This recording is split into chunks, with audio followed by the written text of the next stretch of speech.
CMR shopping mall Dasara ధమాకా offers అద్భుతమైన offers తో పాటు అబ్బురుపరిచే స్పాట్ గిఫ్ట్స్. సెప్టెంబర్ 17 అనగానే ఒక అతి పెద్ద చర్చ కనిపిస్తుంది వినిపిస్తుంది.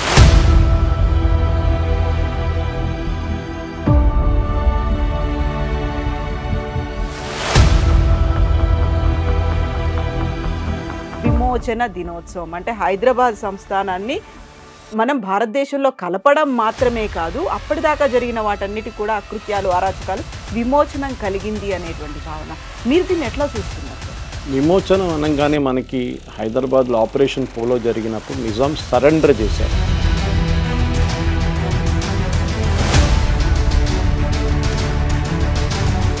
Indian army had to fight it's way through. Vijayawada వైపు నుంచి ఇక్కడ అప్పుడు బెజవాడ అంటారు, ఇటువైపు నుంచి కర్ణాటక వైపు నుంచి, మెడ్రాస్ వైపు నుంచి, షోలాపూర్ వైపు నుంచి 4 హీ వాంటెడ్ ఉర్దూస్తాన్. దీన్ని ఉస్మానిస్తాన్గా మారుస్తాను నేను హైదరాబాద్ చెప్పిన మంచి ఈ నిజాం. అప్పుడు పటేల్ గారు చెప్పారు, జవహర్ తుమ్ జో కల్ రే బహుత్ బడా గల్తీ కర్ రే. ఆర్టికల్ 370 కూడా అంతే. ఇదంతా చేసిన నెహ్రూ పని ఆ టైంలో. కానీ we gave them a lot of freedom. అది ఎన్నో అత్యాచారాలు ఒక్కొక్క ప్లేస్, ఈ పథకాల కానివ్వండి, మిగతా ప్లేస్ అన్నీ. ఇప్పుడు మన హైదరాబాద్, కర్ణాటక అంటాం, మనం మహారాష్ట్ర, వాళ్ళు జరుపుకుంటున్నారండి ఎన్నో సంవత్సరాల నుంచి. They are doing. ఎందుకు చేయట్లేదు అక్కడ? ఎందుకు భయపడుతున్నారు? హిస్టరీ మర్చిపోతుంది వీళ్ళైతే. History should never be forgotten. Telangana liberation day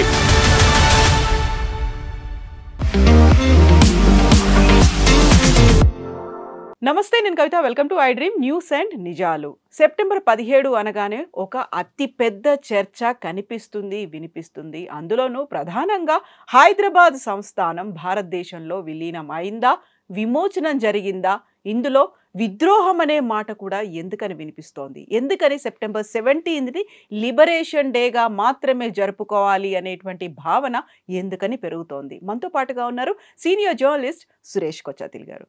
sir నమస్కారం.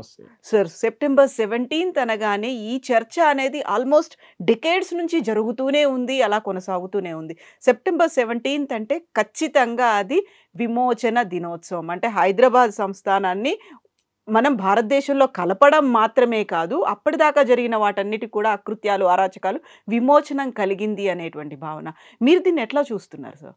విమోచనం అనగానే మనకి హైదరాబాద్లో ఆపరేషన్ పోలో జరిగినప్పుడు నిజాం సరెండర్ చేశారు. Exact words surrender document sign చేసి, జనరల్ ఎద్రూస్, ఆయన he was not a Indian, he had I think Syrian descent and something else, Egyptian descent. Nizam he did ఆయన ఓన్ ఆర్మీని ట్రస్ట్ చేయలేదు ఎప్పుడు. సో సరెండర్ చేశారు parade గ్రౌండ్లో. సరెండర్ ఎప్పుడు చేస్తారు? మీరు ఓడిపోయినప్పుడు సరెండర్ చేస్తారు. మీరు విలీనం చేసినప్పుడు సరెండర్ చేయరు కదా. ఆ ఆపర్చునిటీ ఆగస్ట్ 15 కన్నా ముందు వచ్చింది. ఎందుకంటే నిజాం, అందరూ అనుకుంటున్నారు ఆగస్ట్ 15 డిసైడ్ చేశారు విలీనం కావాలన్నా లేదని. కాదు, 1921 నుంచే ఆయన గొడవ పెట్టాడు, మొదలు పెట్టాడు. నేను భారతదేశంలో కలవను. బ్రిటిష్ వాళ్ళు కూడా చెప్పారు క్లియర్గా, I will not join the Indian union. అప్పుడు కూడా సర్దార్ పటేల్ గారు ఇంత 620 ప్రిన్స్లీ స్టేట్, దాంట్లో 550 పెద్ద స్టేట్స్ అని చెప్పుకోవచ్చు. పెద్ద అంటే మీడియం అండ్ స్మాల్.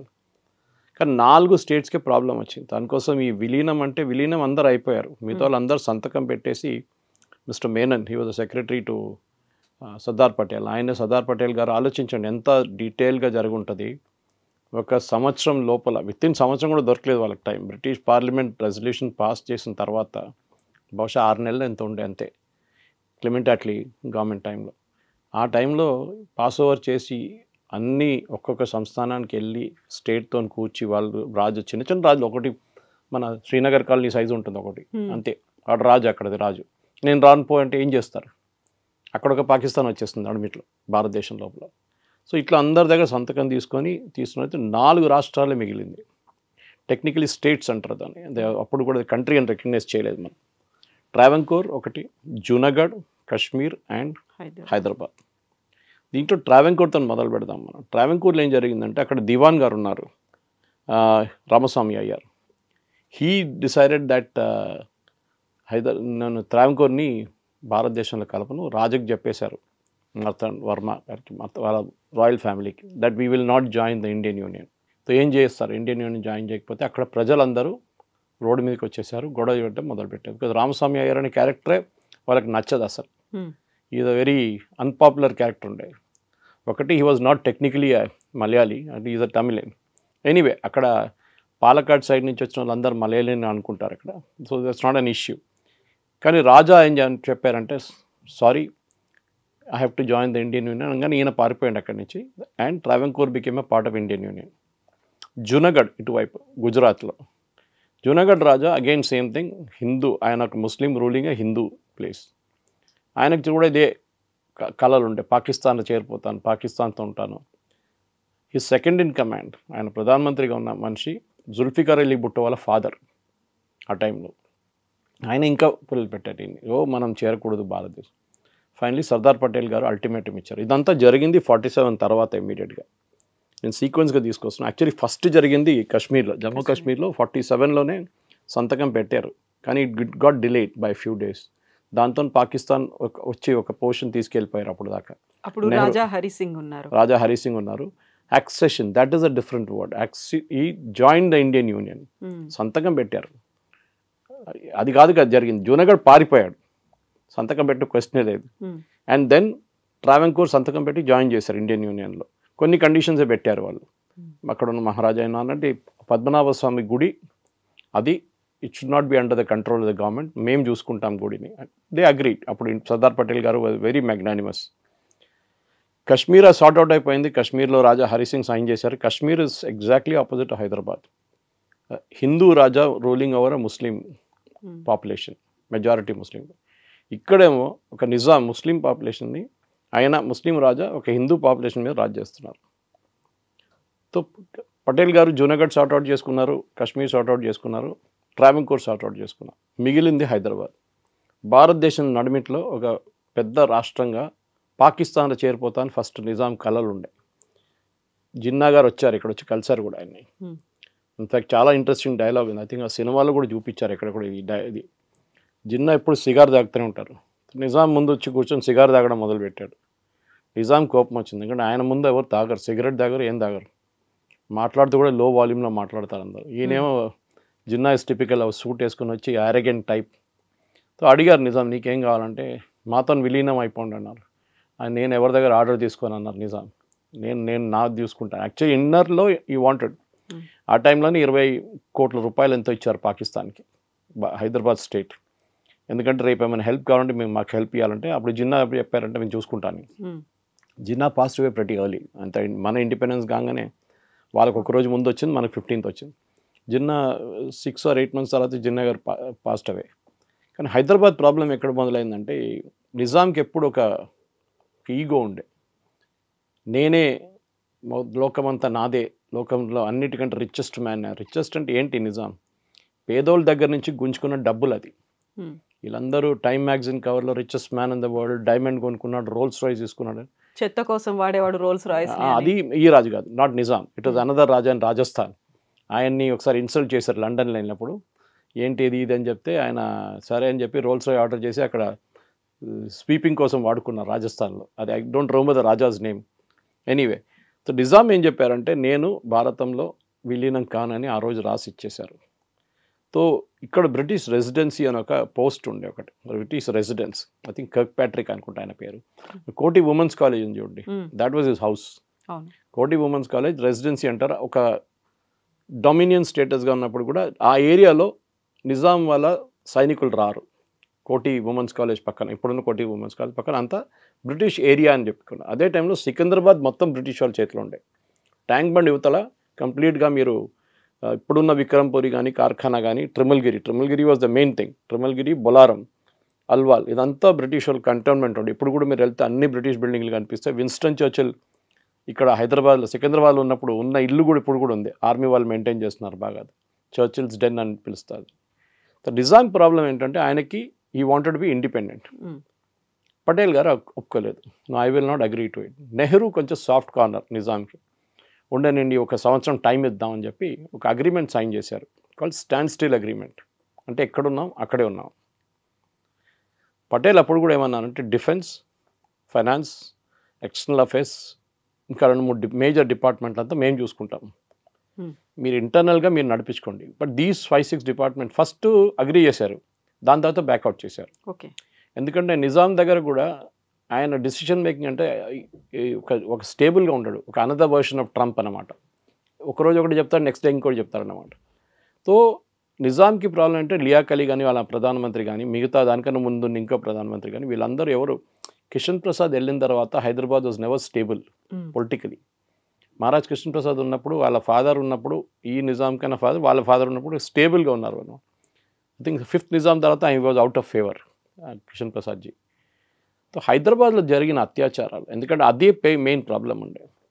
ఈ 1930 తర్వాత 40కి వచ్చినప్పుడు కూడా భారతదేశానికి స్వాతంత్రం వస్తుందని తెలిసినప్పుడు కూడా ఒక 10 సంవత్సరాల ముందు నుంచి మనం చూసుకుంటే హిస్టరీ బుక్, మన డాక్టర్ భాస్కర్ యోగి గారు చాలా మంచి పుస్తకం రాశారు ఒకటి దీని గురించి తెలుగులో. I think I given you copy of that in English. దాంట్లో చాలా డీటెయిల్డ్గా రాశారు, విలేజ్ బై విలేజ్. ఆయన చాలా రీసెర్చ్ చేసి చాలా పుస్తకాలు రెఫర్ చేసి జర్మనీలో జర్మన్ జ్యూస్తో జరిగిన సెకండ్ వరల్డ్ వార్ హిట్లర్ దగ్గర జరిగిన ఆ జెనసైడ్ని కంపేర్ చేసుకోవచ్చు ఇక్కడ హైదరాబాద్లో జరిగిన రజాకార్ చేతిలో చనిపోయిన హిందువుల గురించి. వేలాది మంది హిందువులు చనిపోయారు. మహిళల్ని అత్యాచారం చాలా మటుకు చేశారు, రేప్ చేశారు, చాలా మటుకు చంపేశారు. పాటలు పాడిన వాళ్ళు కూడా వెంటబడ్డారు. ఆలోచించండి, బతుకమ్మని ఆడినారు. బతుకమ్మ ఒక స్టోరీ చాలా ఉన్నాయి. బతుకమ్మ చెప్పుకుంటూ పోతే మనకు 2-3 గంటలు కావాల్సి వస్తుంది ఏం జరిగింది అనేది ఆ టైంలో. ఈవెన్ మున్షి గారు కూతురు అండ్ సన్నిలో ట్రైన్లో వెళ్తే వాళ్ళని కూడా దింపారు, కానీ వాళ్ళకి తెలియలేదు వాళ్ళని చెప్పేసి. ట్రైన్ నుంచి ఎంతోమందిని గుంజుకొని కిందకి తీసుకొచ్చి చంపేశారు. వీళ్ళ పేర్లతో సహా ఉంది మన దగ్గర రికార్డు, పేర్లతో సహా.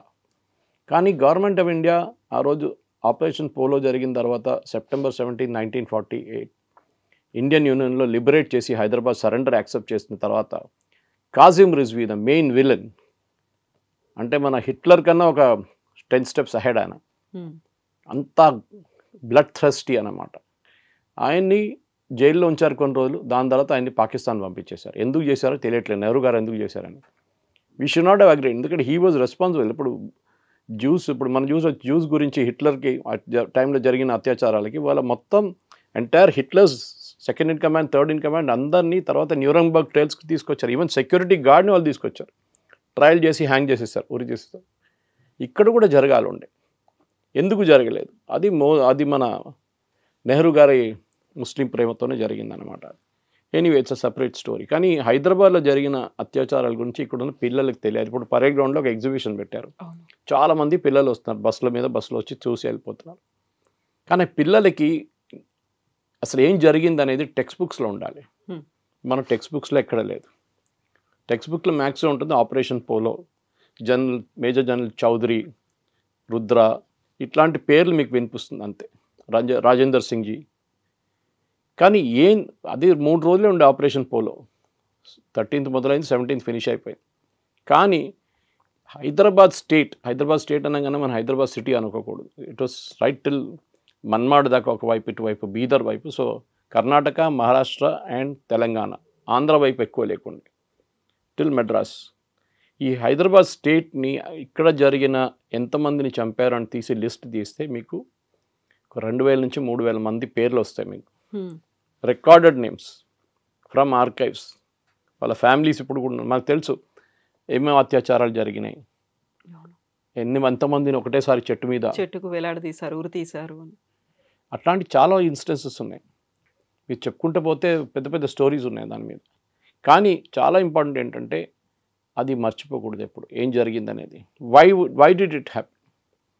ఎందుకంటే నిజాంకి ఒక ఫోబియా ఏంటంటే, నేను హిందూ పాపులేషన్ మెజారిటీ ఉన్నారు కదా, నేను ముస్లిమ్స్ని తీసుకొస్తే ఇక్కడ ముస్లిం స్టేట్ అయిపోతుందని. ఆఫ్ఘాన్స్ని తీసుకొచ్చాడు, పష్తూన్స్ని తీసుకొచ్చాడు, బీహార్ యూపీ నుంచి, అప్పుడు బీహార్ యూపీ లేదనుకోండి, నార్త్ ఇండియా నుంచి ముస్లిమ్స్ తెచ్చుకున్నారు. వాళ్ళకి కాంట్రాక్ట్ ఇచ్చేసారు, మీరు ఏమైనా చేసుకోండి, ఇక్కడ అది చేసుకోండి, బిజినెస్ చేసుకోండి అని చెప్పి. ఎందుకు ఆఖరికి ఆయన పర్సనల్ బాడీ గార్డ్స్ కూడా ఆఫ్రికా నుంచి తెచ్చుకున్నారు. ఆఫ్రికన్ క్యావెలరీ గార్డ్స్ అంటారు, ఏసీ గార్డ్స్, మాస్టర్ ట్యాంక్ పక్కన AC guard, that is where they use to stay originally, African cavalry guards. అంత భయం ఉండే ఆయనకి, ఒక ఫోబియా ఉండే. ఆయన మీద బాంబ్ దాడి చేశారు కింగ్ కోటి దగ్గర, మనకు అందరికి తెలుసా స్టోరీ. కానీ దాంట్లో హీ ఎస్కేప్డ్. నిజాం చేసిన అత్యాచారాలు, ఎందుకంటే ఆయన కాసిం రిజ్వీ మీద వేయడం కాదు. సో మీరు ఫైనల్ అనాలిసిస్లో అడగొచ్చు, ఇది విలీనమా విమోచనమే. ఎందుకంటే Indian army had to fight it's way through. Vijayawada వైపు నుంచి, ఇక్కడ అప్పుడు బెజవాడ అంటారు, ఇటువైపు నుంచి కర్ణాటక వైపు నుంచి, మెడ్రాస్ వైపు నుంచి, షోలాపూర్ వైపు నుంచి 4 లింక్స్ ఆఫ్ ఇండియన్ ఆర్మీ వచ్చారనమాట. లాస్ట్ పరేడ్ గ్రౌండ్లో కలిశారు అందరు కలిసి. సో హైదరాబాద్లో స్టేట్లో జరిగిన అత్యాచారాల గురించి ఒక డీటెయిల్గా ఎంక్వైరీ జరగాల్సి ఉండే ఇప్పుడు జరగలేదు. చాలామంది ఇప్పుడు ఎవరు లేరు అనుకోండి, ఆ జనరేషన్లో ఎవరు లేరు ఇప్పుడు, కానీ ఉన్నారు చాలామంది. దాశరథి పోయిటరీ ఆ టైంలో ఎంత బ్యూటిఫుల్ పోయిటరీ రాశారంటే తెలుగులో, భాస్కర్ గారి పుస్తకాలు ఉన్నాయి అదంత. సో ఈ పిల్లలకి, ఇప్పుడున్న పిల్లలకి ఈ స్టోరీ చెప్పాలండి కవిత గారు. It is very very important. మన ఇండిపెండెన్స్ మూవ్మెంట్లో కూడా చూడండి, అహోం రాజుల గురించి ఎక్కడ ఒక మెన్షన్ లేదు. 800 సంవత్సరాలు అస్సాంలో కాలు పెట్టిన ముగల్స్ని అహోం రాజులు. ఇక్కడ రాణి అబ్బక్క ఉల్లాల్ మ్యాంగ్లూర్ దగ్గర మొత్తం 3000 మంది పోర్చుగీస్ని చంపినారు, ఎక్కడ ఆమె మెన్షన్ లేదు. ఇది మన హిస్టరీ. ఎవరు రాశారు మన హిస్టరీ? ఇర్ఫాన్ హబీబు, రొమీలా థాపర్ లాంటి వాళ్ళు లెఫ్టిస్ట్. ఇక్కడ కూడా లెఫ్టిస్ట్, ఎందుకంటే ఆంధ్ర మహాసభ గురించి ఇక్కడ మన అందరికి తెలుసు. హైదరాబాద్ స్టేట్లో ఆ టైంలో స్వామి రామానంద తీర్థ కాంగ్రెస్ చీఫ్గా ఉండి ఆయన చేసిన పోరాటాలు చాలా ఉన్నాయి. కానీ ఇక్కడ అందరికన్నా దుర్మార్గం పనిచేస్తున్న కమ్యూనిస్ట్ వాళ్ళు రష్యాకి వెళ్ళారు ఆ టైంలో. ఇక్కడ నడుస్తున్న గొడవకి తెలిసిపోయింది వాళ్ళకి, ఇప్పుడు భారతదేశానికి స్వాతంత్రం వచ్చేస్తుంది, హైదరాబాద్ విలీనం అయిపోతుంది, మనం ఏం చేయాలి, మన రోల్ ఏమైపోతుందని స్టాలిన్ వెళ్ళి కలిశారు రష్యాలో. మన దగ్గర నుంచి ఒక డెలిగేషన్ వెళ్ళింది అక్కడికి. స్టాలిన్ ఒక మ్యాప్ తీసి హైదరాబాద్, అప్పుడున్న హైదరాబాద్ స్టేట్ మ్యాప్ తీసి ఇక్కడ నుంచి నాకు సీ రూట్ చూపించండి అని చెప్పారు. సముద్రం ఎక్కడ ఉంది? సముద్రం లేకుండా ఏ దేశం బతకలేరు.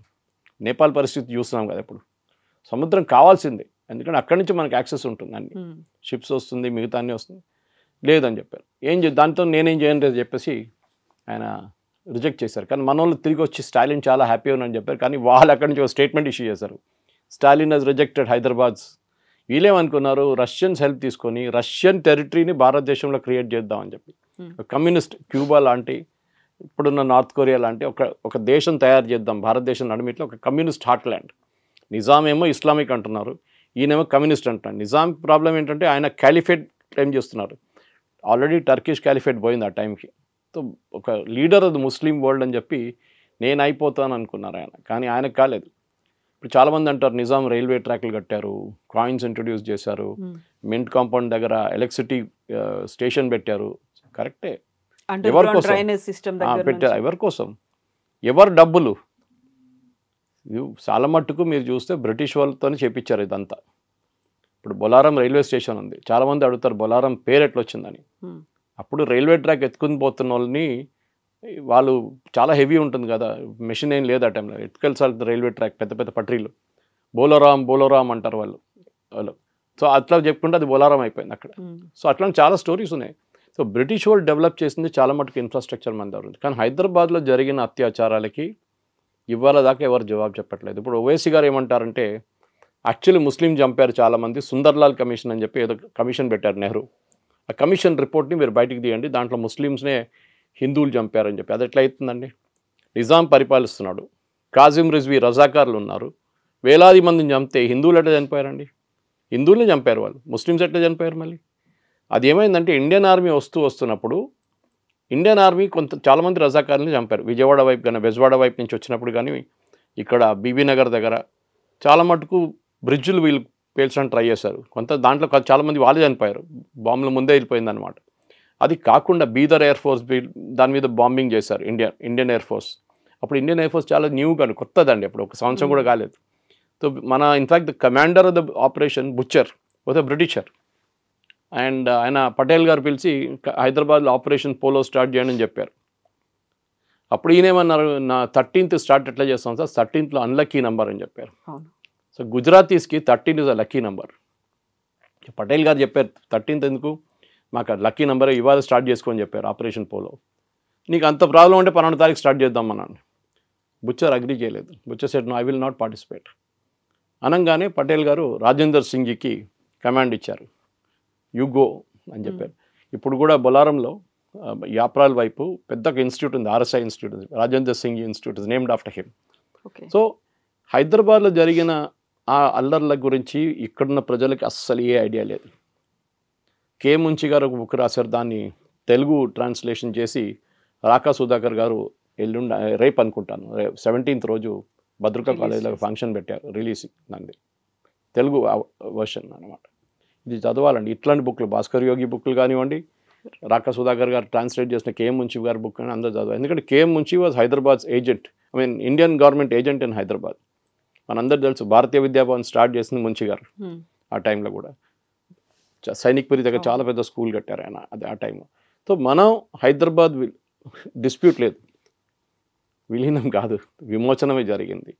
కానీ ఏం జరిగిందనేది 10 మంది చెప్తేనే అందరికి అర్థమవుతుంది. ఎన్ని అత్యాచారాలు చేస్తారు, బీబీనగర్ దగ్గర ఏం చేశారు ఆ రోజు, ఇప్పుడు కూడా మీరు అనుకుంటారు మస్జిద్ ముందెళ్ళి పాట పాడకూడదు అని చెప్పి గొడవ ఇప్పుడు కూడా నడుస్తుంది చాలా చోట్ల. ఇది 1920లో కూడా ఈ ప్రాబ్లం ఉండే, అప్పుడు కూడా గొడవ నడుస్తుండే. ఎప్పుడు హిందూస్కి రైట్స్ లేకుండే, అప్పుడు వీళ్ళకే రైట్స్ అంతా.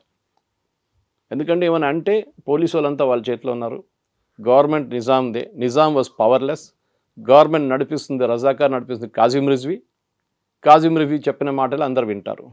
Even Liaquat Ali last prime minister of హైదరాబాద్ని అపాయింట్ చేసింది కాజిం రిజ్వీ. ఆలోచించాను, అంత పవర్ఫుల్ ఉన్నారు ఆయన ఆ టైంలో.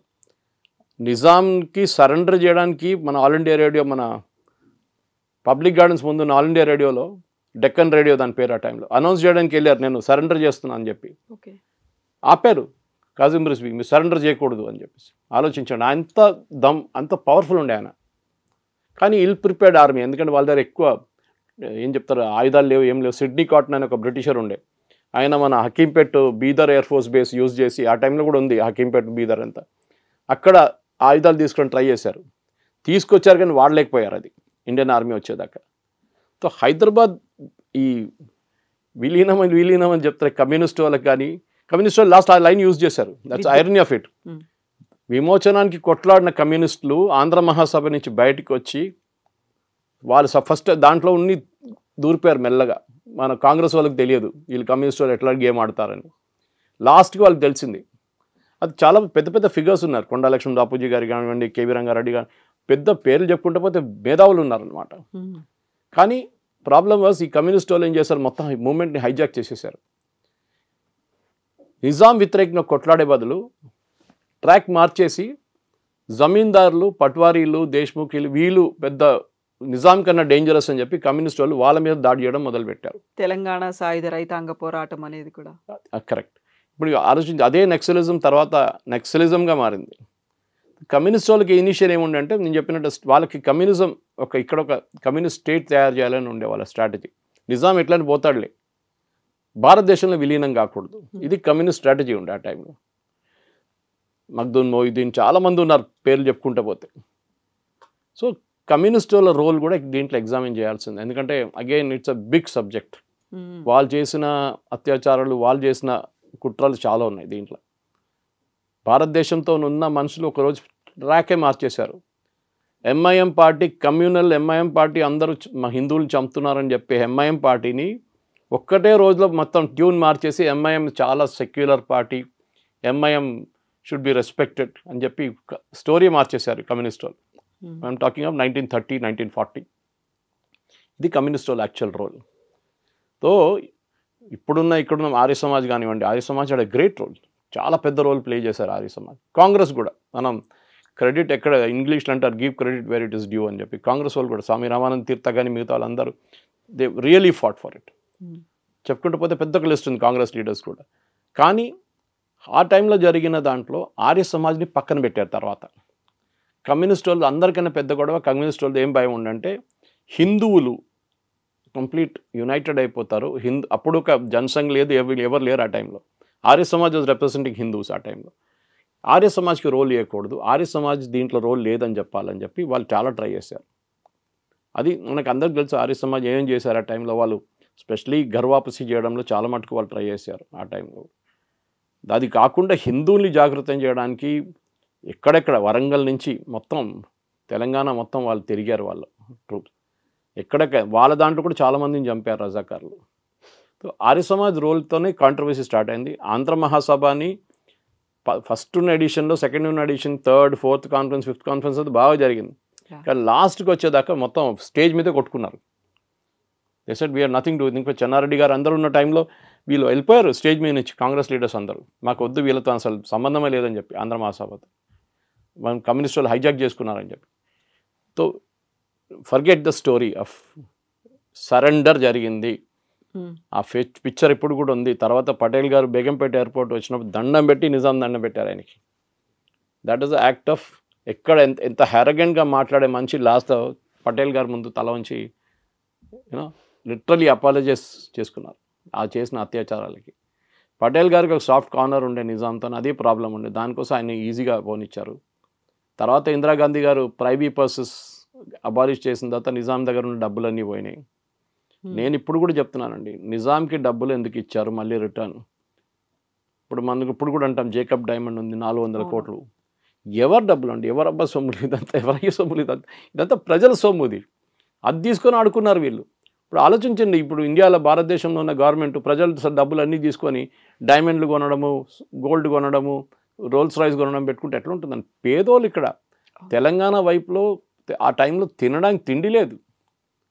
మీరు పండించిన పంటకి ఒక పార్ట్ నిజాంకి వెళ్తుంది, లేకుంటే అక్కడున్న పట్వారీలు, పటేళ్ళు, దేశ్ముఖ్లు వాళ్ళకి జమీందారులకు పోతుంది. హైదరాబాద్లో జాగీర్దార్ కాలేజ్ పెట్టారు, ఇప్పుడు హెచ్పిఎస్ హైదరాబాద్ పబ్లిక్ స్కూల్. వాళ్ళకి కావాల్సిన ఇన్ఫ్రాస్ట్రక్చర్ అన్నీ క్రియేట్ చేసుకోండి. నిజాం కాలేజ్, ఉస్మానియా యూనివర్సిటీ పెట్టారండి, Urdu medium. Why Urdu medium? Telugu ఏమైందండి? తెలుగు ఎందుకు పెట్టలేదు? వందే మాత్రం రామచంద్రరావు గారి పేరు ఎవరు మర్చిపోరు. ఆయన అదే చెప్తాను, నాకు సడన్గా ఈ అడిగినప్పుడు రీకలెక్ట్ చేయడానికి ఇన్ని పేర్లు మైండ్ నుంచి రావట్లేదు. ఆ రోజు కొట్లాడిన చాలామంది, నరసింహారావు గారు ఉన్న ఎడ్యుకేషన్ కూడా ఆ టైంలో ఉస్మాన్ యూనివర్సిటీలో జరిగింది. ఎందుకు ఉర్దూ? ఎందుకంటే హీ వాంటెడ్ ఉర్దూస్తాన్, దీన్ని ఉస్మానిస్తాన్గా మారుస్తాను నేను హైదరాబాద్ అని చెప్పిన మంచి ఈ నిజాం. కానీ ఆయన కళ్ళల మీద మొత్తం పోయింది ఈ ఆపరేషన్ పోలోతో. ఎందుకని ఎప్పుడు అనుకోలేదు పటేల్ గారు ఇట్లాంటి ఒక డిసిషన్ తీసుకుంటారు. ఎందుకంటే Nehru was supporting all through. Nehru ఎప్పుడు చెప్పారు నిజాంకి, ఏం కాదులే అని చెప్పి. ఎవరు వాళ్ళని యునైటెడ్ నేషన్ పంపించడానికి రెడీగా ఉన్నారని భారతదేశం ఎందుకు అంగీకరించుకున్నారు? అక్కడే అబ్జెక్ట్ చేయాలంటే that you cannot go to United Nations, you are a part of India అని చెప్పలేదు. నెహ్రూ గారు సాఫ్ట్ కార్నర్. కశ్మీర్ మన దగ్గర నుంచి ఇప్పుడు పోయిన పాకిస్తాన్ ఆక్యుపైడ్ కశ్మీర్, ఆ రోజు 2 రోజుల ముందు డిసిషన్ తీసుకుంటే ఆ టెరిటరీ మన చేతిలో ఉంటుండే. అప్పుడు పటేల్ గారు చెప్పారు, జవహర్ తుమ్ జో కల్ రే బహుత్ బడా గల్తీ కర్ రే. ఆర్టికల్ 370 కూడా అంతే. ఇదంతా చేసిన నెహ్రూ పని ఆ టైంలో. హైదరాబాద్ ఈజీగా మీరు 48 దాకా వెయిట్ చేయక్కర్లేదు, 47లోనే మనకు వచ్చేస్తుండే. చాలామంది చంపిన వాళ్ళు, వీళ్ళు రజాకాలు చంపిన చాలామంది బతుకుంటుంటాయి ఆ టైంలో. కానీ we gave them a lot of freedom. అది ఎన్నో అత్యాచారాలు ఒక్కొక్క ప్లేస్ది, పరకాల కానివ్వండి, మిగతా ప్లేస్లు అన్నీ, దాన్ని ఇప్పుడున్న పిల్లల్ని తీసుకెళ్ళి అక్కడ తీసుకెళ్ళి చూపించాలండి. తెలంగాణలో ఈ స్కూల్లో పిల్లల్ని తీసుకెళ్ళండి, వాళ్ళకి చూపించండి ఇక్కడ జరిగింది, చెట్టు మీద ఎంతమందిని ఎక్కించారని చెప్పేసి, ఎంతోమందిని ఊరేసి అక్కడ చంపారు అనేది. అది కదా, that history is not known today. ఇప్పుడున్న పిల్లలకి తెలియదు అదంతా, ఎందుకంటే దాచిపెట్టేస్తారు. ఎందుకంటే అప్పుడే కమ్యూనల్ అయిపోతుంది. దానికోసం ఈ డిబేట్ అంతా ఎందుకు, విలీనమా అదా ఇది, ఎందుకంటే ఇప్పుడు కూడా రజాకార్ అంటే ఎంఐఎం అంతా సేమ్ కనెక్షనే కదా వాళ్ళది. Owaisi is a sophisticated Razakar అంతే, ఇంకేం లేదు. What ever said and educated barrister అట్లా. సో ఆయన మాట్లాడుతున్నాడు, అందరికి అనిపిస్తుంది చాలా మంచి ఎడ్యుకేటెడ్, మంచి. మోదీ గారు పంపించారు ఆయన్ని అబ్రాడ్ ఆపరేషన్ సింధూర్ తర్వాత. It's all correct. కానీ హిస్టరీ ఎప్పుడు మర్చిపోకూడదు. వాళ్ళ పూర్వీకులు ఏం చేశారు మన మీద, హిందువుల మీద ఎంత అత్యాచారాలు చేశారు, మన మహిళలు ఎంతమంది చెప్పారు. ఆ పాట మర్చిపోకూడదు, బండెనక బండి కట్టి 16 బండ్లు కట్టి అని. అది ఎక్కడి నుంచి వచ్చింది అంతా? There is a dispute on who road the song, అది డిఫరెంట్. అందరూ తెలిసి ఎవరు రాశారంటే దాని తర్వాత కమ్యూనిస్ట్ వాళ్ళు అక్కడ కూడా క్రెడిట్ కొట్టడానికి ట్రై చేశారు వాళ్ళు. సో అప్పుడున్న అరెగెన్స్ కోసం, అప్పుడున్న మీరు ఇది కేరళలో చూడండి, అక్కడ జరగలేదు. ఇది తమిళనాడులో మీరు విన్నారు, అక్కడ లేదు ఈ ప్రాబ్లం. ఇది ఉన్నది తెలంగాణ రీజన్. అంటే బేసిక్లీ మన ఓల్డ్ హైదరాబాద్ స్టేట్, ఇప్పుడు మన హైదరాబాద్ కర్ణాటక అంటాం, మనం మహారాష్ట్ర, వాళ్ళు జరుపుకుంటున్నారండి ఎన్నో సంవత్సరాల నుంచి. దే ఆర్ డూయింగ్ విమోచన దినం. మన దగ్గర ఇక్కడ పెట్టమంటే ఏడుస్తున్నారు. బీజేపీ వచ్చిన తర్వాత, మోదీ గారు వచ్చిన తర్వాత పెట్టారు. ఇప్పుడు అది కూడా వాళ్ళు వచ్చిన తర్వాత చాలా సంవత్సరాల తర్వాత పెట్టారు ఒఫీషియల్ ఫంక్షన్గా. ఎందుకు చేయట్లేదు అప్పుడు? ఎందుకు భయపడుతున్నారు? గోవా లిబరేషన్ జరిగిందండి, 60s జరిగింది. గోవా చాలా తర్వాత ఇండియాలో వచ్చింది. అక్కడ కూడా ఆర్మీని యూజ్ చేయాల్సి వచ్చింది మనకి. వాళ్ళు సెలబ్రేట్ చేసుకుంటారు, అది ప్రాబ్లం లేదు వాళ్ళకి. మన దగ్గర చేయడానికి భయపడుతున్నారు. కర్ణాటకలో అప్పుడు కాంగ్రెస్ గవర్నమెంట్ స్టార్ట్ చేశారు సెలబ్రేషన్, మన వాళ్ళు భయపడుతున్నారు ఇక్కడ తెలంగాణలో. అప్పుడు ఈ బీఆర్ఎస్ అయితే చెప్పక్కర్లేదు, ఓ ఏం జరగలేదు, చేయకూడదు, సెలబ్రేటే చేయకూడదు అని చెప్పి కేసీఆర్. వీళ్ళు మర్చిపోకూడదు, వాళ్ళ ఈవెన్ ఖర్గే గారు mother and sister were killed. Mallikarjun Kharge గారు అమ్మగారిని అక్కన చెల్లని నాకు గుర్తులేదు ఎగ్జాక్ట్లీ, చంపారు రజాకార్లు. ఆయన ఏం పొన్న స్టేట్మెంట్ ఇస్తున్నాడు, దే డైడ్. డైడ్ ఏంటండి, చంపారు వాళ్ళని. మీరు చెప్పడానికి భయపడుతున్నారు ఖర్గే గారు, నేను ట్వీట్ చేశాను ఆయనకి. హిస్టరీ మర్చిపోతుంది. వీళ్ళు ఏంటంటే 10 ఓట్ల కోసం వీళ్ళు అమ్మని అమ్ముకుంటారు, నాన్న అమ్ముకుంటారు. వీళ్ళు అట్లాంటి మనుషులు ఉన్నారు మన దగ్గర కొన్ని పార్టీలు. ఇది problem. History should never be forgotten. Telangana liberation day పిల్లలకి స్కూల్ బుక్లో సపరేట్ చాప్టర్గా పెట్టాలి. అప్పుడు చేసిన అత్యాచారాల గురించి డిస్క్రిప్షన్ ఉండాలి, అప్పుడు జరిగిన స్పెసిఫిక్ ప్లేసెస్ గురించి కూడా డీటెయిల్గా ఉండాలి, ఎక్కడెక్కడ ఏమేమి మేజర్ ఇన్సిడెంట్స్ జరిగిందో. అది కాకుండా ఇప్పుడు తెలంగాణ మెమోరియల్ చెప్పి గన్ పార్క్ దగ్గర ఒకటి, ఇంకా సికింద్రాబాద్ మన క్లాక్ టవర్ దగ్గర ఒకటి పెట్టారు లిబరేషన్ తెలంగాణది.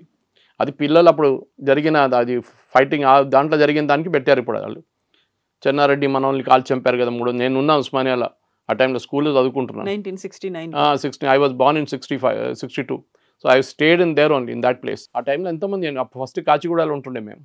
రైల్వే ట్రాక్ పట్రీ పక్కన పడి ఉంటాయండి డెడ్ బాడీలు, పిల్లలు యంగ్స్టర్స్ది. అది సపరేట్ తెలంగాణ స్ట్రగుల్ ఉండేది. That is post independence. Before independence జరిగింది, మనం దాని గురించి మాట్లాడాలి.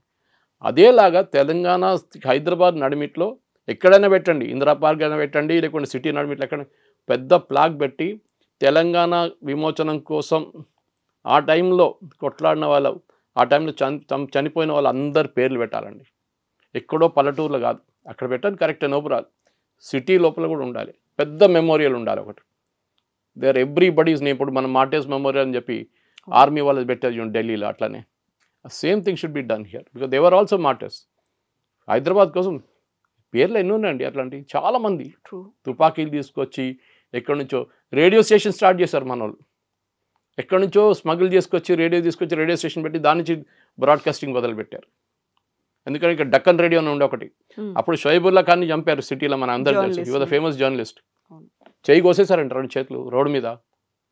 ఆ జమరుద్ టాకీస్లో ఈ కాసిం రిజ్వీ ఇచ్చిన స్పీచ్ తర్వాత జరిగింది అది.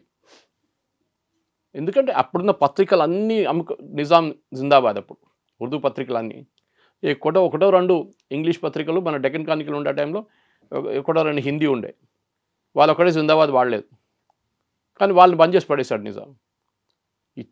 Nizam is responsible for. ఆయన ఆ టైంలో ఆయన కూడా ట్రయల్లో పెట్టాలి ఉండే, కానీ పటేల్ గారికి ఏదో సాఫ్ట్ కార్నర్ ఉండే, పోనీలే ముసలోడు ఏం చేసుకుంటాడని చెప్పేసి.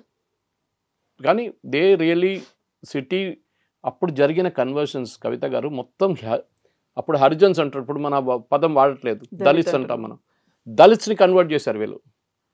వాళ్ళు ఫోర్స్ కత్తి పెట్టి ఇప్పుడే మార్చుకొని రిలీజన్ అని చెప్పి మార్చారు చాలా మటుకు.